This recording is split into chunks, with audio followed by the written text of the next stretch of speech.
This channel does not promote any violent, harmful, or illegal activities. All content provided by this channel is meant for an educational purpose only. রানাঘাটের সাংসদ জগন্নাথ সরকার তার একটা বক্তব্য 2026-এ BJP পশ্চিমবঙ্গে ক্ষমতায় এলে ভারত আর বাংলাদেশের মধ্যে নাকি কোনো কাঁটাতার থাকবে না।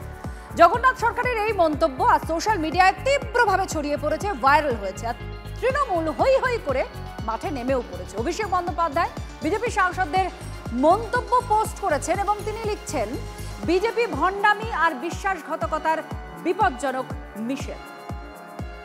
মাঝে বাংলাদেশের সঙ্গে কাঁটাতারের বেড়া আমরা রাখবো না। মঞ্চে ভাষণে বেড়া তো ভাঙবেই। নেতারা যদি একটু বেড়াটারা না ভাঙেন, কর্মীরা চাঙ্গা হবে কিভাবে? তাই বলে দেশের বেড়া একেবারে সীমান্তই ভেঙে দেবেন বিজেপি সাংসদ। ঠিক কি বলেছেন রানাঘাটের বিজেপি সাংসদ?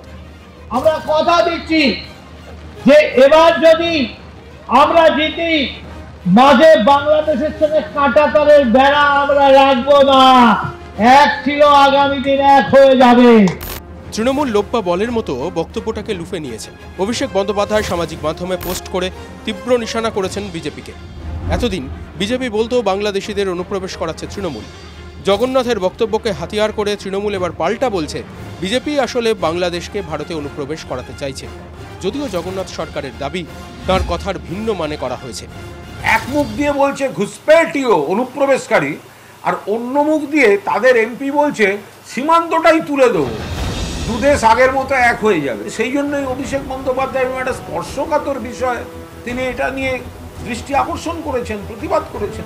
অভিষেক ব্যানার্জি আমার বক্তব্যের মানে না বুঝতে পেরে অমিত শাহকে এবং জেপি নাড্ডাজিকে জানতে চেয়েছেন আমি কেন এই কথা। তাহলে ঠিক কি বলতে চেয়েছেন জগন্নাথ সরকার?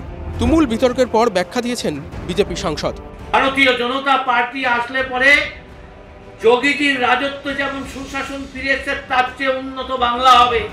তখন বাংলাদেশ ভুখা বাংলাদেশ, যারা খেতে পায় না তখন খাওয়া পড়ার জন্য বলবে ধর্মান্ত নীতি ছেড়ে তারা বলবে আমরা ভারতের সঙ্গে মিলেমিশে একসঙ্গে থাকতে চাই। বাংলাদেশ ভারতের সঙ্গে আসার জন্য, অঙ্গরাজ্য হওয়ার জন্য তারা হাতে পায়ে ধরে আমাদের মধ্যে আসবে।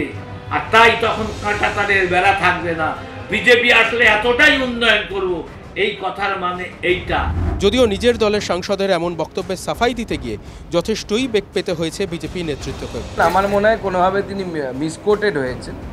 কাঁটাতারের বেড়া রাখবো না কীভাবে হতে পারে? কাঁটাতারের বেড়া তো আছেই, এবং গোটা সীমান্তে যে এখনও 400 কিলোমিটারেরও বেশি যা ফাঁকা জায়গা আছে, সেই জায়গাটাকে কাঁটাতার দিয়ে ভরাট করা হবে। কেন তাহলে এমন কথা বলতে গেলেন জগন্নাথ? স্থানীয় সূত্রের দাবি, মাটিয়ারি বাসপুরে বিজেপির সভায় বক্তব্য রাখছিলেন বিজেপি সাংসদ। সেখানে বেশ কয়েকজন তৃণমূল সদস্য বিজেপিতে যোগ দেন, আর তাতেই নাকি খানিকটা উত্তেজিত হয়ে সীমান্ত তুলে দেওয়ার কথা বলে ফেলেন বিজেপি সাংসদ। কর্মীদের উত্তেজিত করতে গিয়ে নিজেই কি উত্তেজনার কবলে পড়লেন Jagannath Sarkar? Bureau report, TV9 বাংলা। 2026 নির্বাচনের আগে আবার কি হটস্পট নন্দীগ্রাম? তার কারণ অভিষেক বন্দ্যোপাধ্যায়কে সেখানে লড়ার চ্যালেঞ্জ ছুটছেন শুভেন্দু অধিকারী। নন্দীগ্রামে অভিষেককে হারাবেন এই হুঙ্কার দিচ্ছেন বিরোধী দলনেতা। 1 কোটি করে টাকা দিল নন্দীগ্রামের কোন হিন্দু। মমতাকেও ভোট দেয়নি, তার ভাইপোকে এখানে যদি দাঁড় করায় ভোট দিবে না। আমি চাই ওই ভাইপোকে পাঠাক এখানে। ভাইপা ঘুরে বেড়াচ্ছে,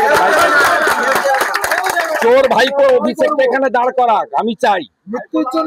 ওকে এখানে হারাবো, আর ওটাকে বড়টাকে ওখানে হারাবো। শুভেন্দু বাবু নিজের দর বাড়ানোর চেষ্টা করছেন। একবার বলছেন মমতা বন্দ্যোপাধ্যায় দাঁড়ান, একবার বলছেন অভিষেক বন্দ্যোপাধ্যায় দাঁড়ান। এবার নন্দীগ্রামের কি ফলাফল হবে সেটা আমরা জানি। আগের বারও নন্দীগ্রামে মমতা বন্দ্যোপাধ্যায় জিতেছিলেন, লোডশেডিং করে ওনাকে ফল চেঞ্জ করতে হয়েছে, এবং সেইটা এখনো বিচারাধীন।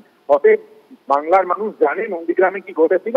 দল যদি নির্দেশ দেয়, আমাদের যে কোনো সৈনিক যে দাঁড়াবে তাকে আমরা নন্দীগ্রামে জিতিয়ে দেখিয়ে দেবো শুভেন্দু বাবু আসলে নন্দীগ্রামে কতটা জনপ্রিয়।